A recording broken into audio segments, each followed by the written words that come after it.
Fala, gente bonita. Eu me chamo Gabriel Feitosa, professor de História. Você está na aula 1 do nosso resumo de História, começando, claro, pela Antiguidade, Grécia Antiga. Pega o papel e caneta e chega mais.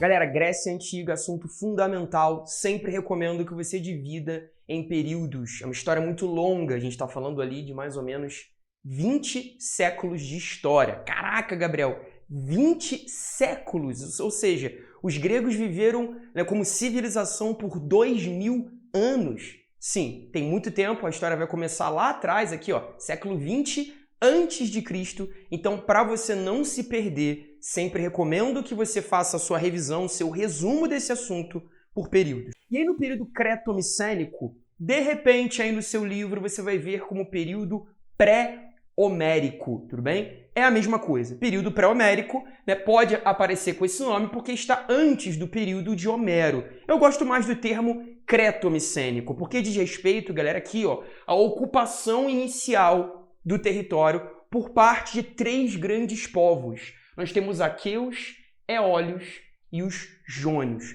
São os chamados povos indo-europeus. Eles vão vir ali migrando da chamada planície indo-gangética, que seria ali aquele território da Índia, vem migrando em direção à Europa, buscando principalmente o acesso a recursos hídricos, terras férteis e, claro, a navegação, tudo bem? Então esses 3 aqui vão ocupar a Península Balcânica. Grava bem essa informação, beleza? A civilização grega se desenvolve na Península Balcânica, os famosos Balcãs. E a partir dali vão se fixar no sul daquela península. A gente nota que essa primeira etapa, longa, do século XX ao século XII, vai ser marcada pela ocupação da ilha de Creta e da cidade de Micenas. Ah, Gabriel, então saquei tudo. É por isso que tem esse nome. De fato, você gênio já sacou do que se trata. Creta e Micenas são as principais regiões ocupadas por esses primeiros povos, tudo bem? E que não se identificam ainda como gregos. Eles vão começar, na verdade, a desenvolver as características que no futuro darão origem à Grécia. Seriam povos, galera, pré-gregos. Agora, quando você vai para o período 2, a gente está aqui no período homérico, do século XII ao século VIII a.C., a gente já vai perceber a chegada de um novo povo a esse território. Você tem a chamada invasão de um 4º povo, a invasão dos dórios. Tudo bem? Grava bem isso. Invasão dos dórios marca a transição do período 1 para o período 2. Esse povo, muito militarizado, invade com violência o território e entra em conflito com os demais, tudo bem? Isso vai marcar a formação de uma nova sociedade organizada nas chamadas comunidades gentílicas. De repente, você pode estar vendo aí no seu material da escola, do curso, como genos. O genos é uma comunidade, como se fosse de fato uma aldeia, tudo bem? Onde eu tenho ali o desenvolvimento de agricultura familiar. Então essas civilizações vão se unir agora nesses genos, que são essas aldeias espalhadas pela Grécia, desenvolvendo uma lógica de agricultura de subsistência. Lembra sempre disso, tá? É legal você lembrar do Homero como um grande narrador nesse contexto, trazendo os poemas Ilíada e Odisseia. É por isso que a gente chama de período homérico, Você me esqueceu. Não foi em vida que me negligenciou, mas na morte. Enterra-me sem demora, para que eu possa passar as portas de Hades. As almas me expulsaram e vago sem destino. O sofrimento pesa sobre mim.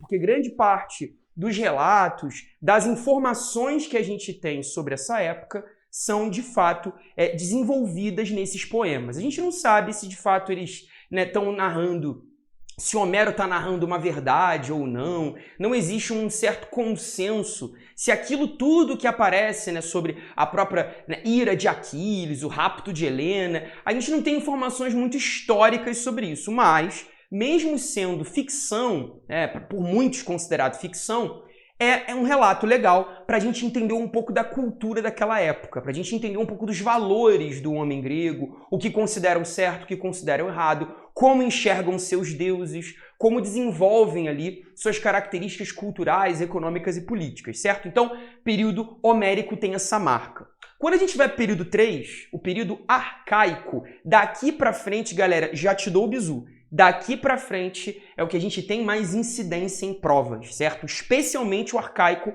e o clássico. Porque é quando a gente começa a ter a formação daquilo que se chama de polis, as cidades-estado na Grécia. Provavelmente você chegou nesse vídeo aqui querendo entender um pouco sobre as polis, galera. E de fato, aqui a ideia é fazer um resumo, não dá pra gente detalhar todas as polis, não dá pra gente fazer um estudo aprofundado de cada uma, mas já vou te trazer a ideia de que Grécia, né, vai ser formada por uma série de cidades-estado.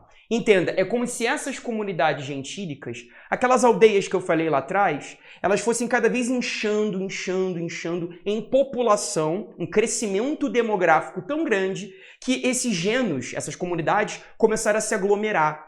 E essa aglomeração vai formar a polis. Aglomeração melhor não, né? Não, né? Enfim, negócio de...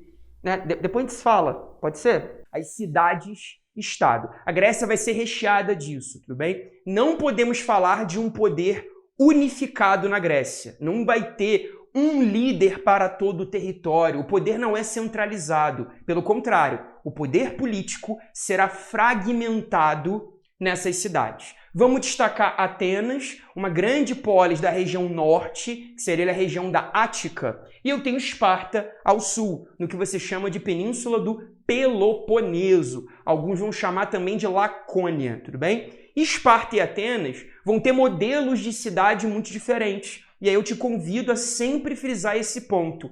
Cada polis se organiza de um jeito. Apesar de falarem a mesma língua, apesar de terem a mesma cultura religiosa, apesar de comungarem de valores muito semelhantes, elas são política e economicamente bem distintas entre si, beleza?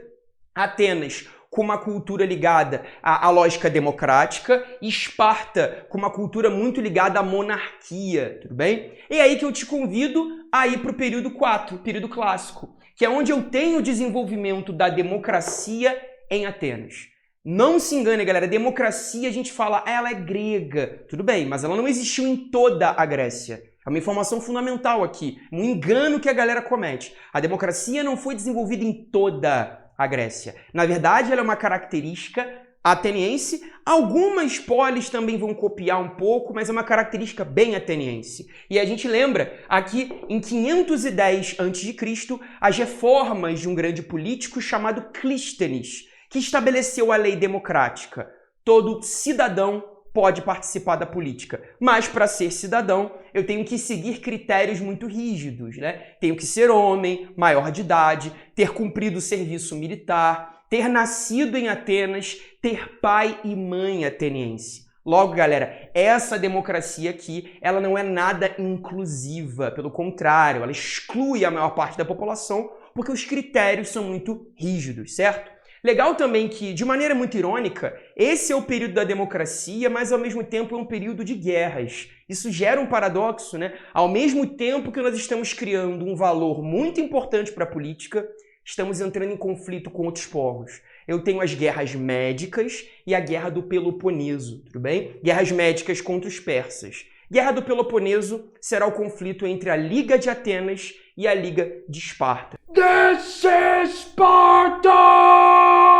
Vem a Liga de Delos de um lado e a Liga do Peloponeso do outro. Pô, Gabriel, essas guerras como é que foi? Galera, não dá pra gente fazer esse aprofundamento num resumo, tá? Te convido aí aqui no linkzinho da nossa bio, galera, você vai pra nossa plataforma projetoxedu.com.br e lá você encontra o curso completo de todas as disciplinas, história, geografia, literatura, letras, enfim, a parte de português, a parte de redação. Somos especializados em ciências humanas e estamos ampliando para as outras matérias. E lá você vai encontrar tudo isso aqui muito bem detalhado. Aqui é só um resumo, beleza? Fica triste comigo não. Galera, nesse sentido, a gente fecha aqui com o helenístico, né? Período helenístico não é tão incidente, ele não cai tanto, tá? Como eu disse, você vai focar sempre no 3 e no 4. Você que está fazendo o 9º ano, que está aí no 1º ano do ensino médio, vai fazer a prova da sua escola, provavelmente o professor vai focar aqui. no arcaico e no clássico, tudo bem? O helenístico não é tão comum. Por quê? É quando eu tenho um domínio de um outro povo sobre a Grécia, tudo bem? Quando nós temos o domínio ali da chamada Macedônia. O Império da Macedônia controlará os gregos a partir ali do século IV a.C.